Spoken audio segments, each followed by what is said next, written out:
वाराणसी में गोदवलिया, रविंद्रपुरी, कैंट, 80 घाट, हरिश्चंद्र घाट, केदार घाट, Lanka, BHU gate सहित कई मोहल्लों में युवा चेतना के राष्ट्रीय संयोजक रोहित कुमार सिंह ने लोगों से भेंट किया और अपने घरों से निकलकर भारी संख्या में वोट करने की अपील की। श्री सिंह ने कहा कि देश की प्रगति सिर्फ प्रधानमंत्री नरेंद्र मोदी के हाथों में सुनिश्चित है। श्री सिंह ने कहा कि कांग्रेस और इंडी गठबंधन देश विरोधी है।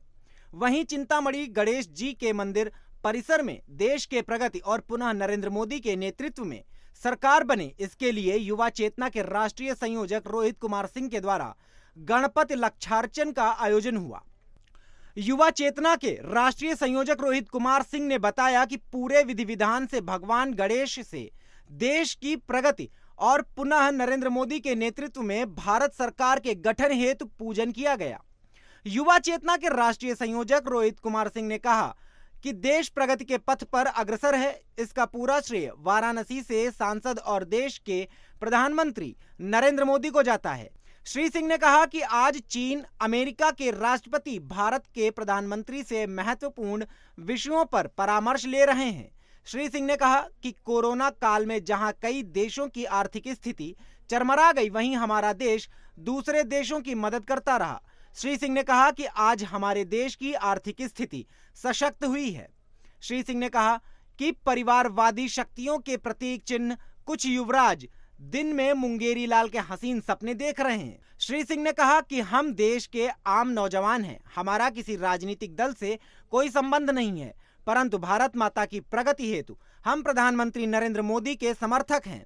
श्री सिंह ने कहा कि कांग्रेस के वरिष्ठ नेता राहुल गांधी देश में अराजकता का वातावरण चाहते हैं, जो अब कभी नहीं होगा, क्योंकि देश प्रधानमंत्री नरेंद्र मोदी के साथ खड़ा है। श्री सिंह ने कहा कि भगवान गणपति और देश की जनता के विशेष आशीर्वाद से तीसरी बार नरेंद्र मोदी प्रधानमंत्री बनेंगे। युवा चेतना के राष्ट्रीय संयोजक रोहित कुमार सिंह ने शहर के विभिन्न मोहल्लों में लोगों से भेंट की और पुनः देश में नरेंद्र मोदी को प्रधानमंत्री बनाने हेतु अपील भी की। 2014 के बाद से भारत प्रगति के पथ पर बढ़ चुका है। इसका श्रेय देश के लोकप्रिय प्रधानमंत्री माननीय नरेंद्र मोदी जी को जाता है। देश की आजादी के 75 सालों के बाद तक कोई विकास नहीं हो पाया। असली विकास 65 साल के बाद शुरू हुआ और वो 65 साल के बाद जो विकास शुरू हुआ मोदी जी के कारण शुरू हुआ।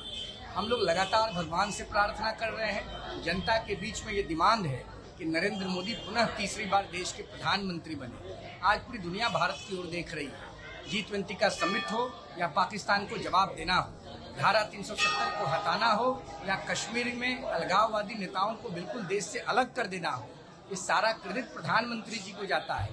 नारी बंधन अधिनियम हो या देश के 65% नौजवानों को समाज के मुख्य धारा से जोड़ना हो, यह सारे काम अगर किसी ने किए तो देश के धरती पुत्र माननीय नरेंद्र मोदी जी ने किया है। आज देश में एक विकास का वातावरण बना हुआ है। नौजवानों के पास नए अवसर हैं काम करने के। इन सब चीजों को देखते हुए देश के लोगों ने पुनः मन बनाया है माननीय मोदी जी तीसरी बार देश के प्रधानमंत्री के रूप में शपथ निश्चित रूप से लेंगे।